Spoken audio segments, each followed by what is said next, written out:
Bom dia, amada irmã em Cristo. Quero partilhar com você nesta manhã de terça-feira o pão da palavra. Né? Pão da palavra, pequenos vídeos aí na série O que me perguntaram. O que me perguntaram é, Pastor Zé do Egito, o que é o deserto? Eu quero responder para você, à luz da palavra de Deus, o que é o deserto. E para isto, nós vamos usar o Evangelho de Mateus, o pão da palavra, o pão espiritual dessa terça-feira é servido pelo evangelista Mateus, lá no capítulo 4 de seu livro, do Evangelho de Mateus, versículo 11, que diz assim: Com isso o diabo o deixou e os anjos de Deus se aproximaram e puseram-se a servir. Meu querido, minha querida, o deserto é algo muito presente na história do povo de Deus, desde o Antigo Testamento. A Bíblia Sagrada traz muito esta figura, esta expressão, esse estado de deserto, podemos assim dizer. Deserto como local geográfico, e também podemos interpretar o deserto como um estado da alma, um período na vida cristã, na vida do servo, da serva de Deus. Quero dizer para você que está começando agora na caminhada, que se você ainda não passou pelo deserto, prepare-se, pois você vai passá-lo. Você que já tem um bom tempo de caminhada, já passou por vários, permaneça firme na fé, pois virão outros desertos por aí. Pois na vida do povo de Deus o deserto é presente. Eu gosto muito dessa narrativa de Mateus, principalmente o final dela, né? Que diz que depois que Jesus venceu as tentações do diabo ali, a última investida de Satanás, o diabo o deixou e os anjos de Deus se aproximaram e puseram a servi-lo. Estou lendo aqui na Bíblia de Jerusalém, né?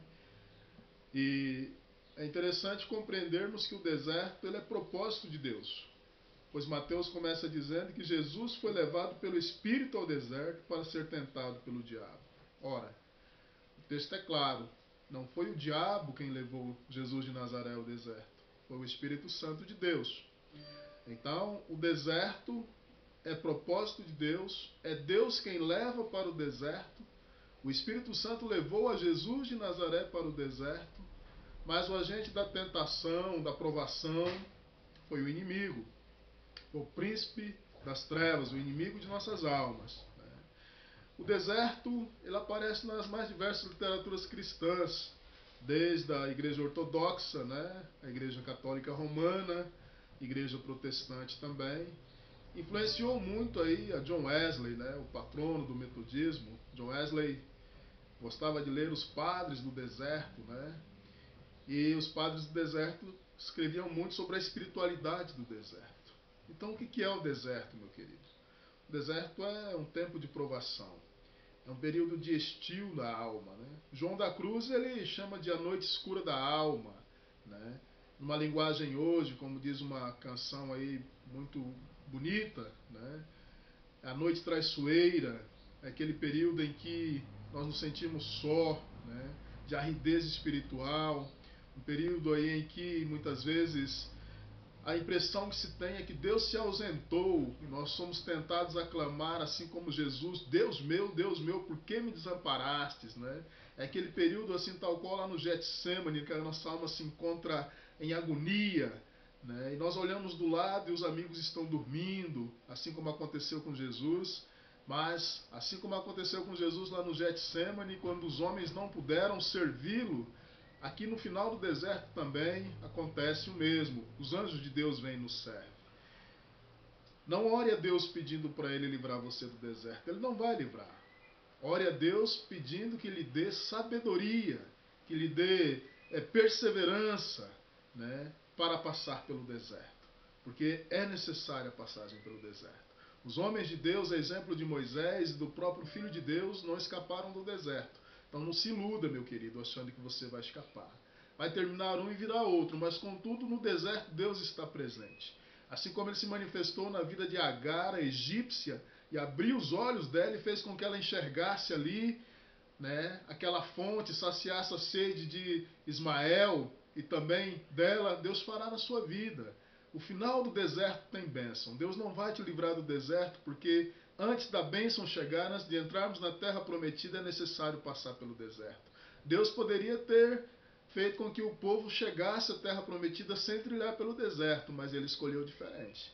Ele escolheu o caminho do deserto, né? E as escolhas de Deus são sempre melhores que as nossas. Então aprendemos que o deserto é a escola de Deus.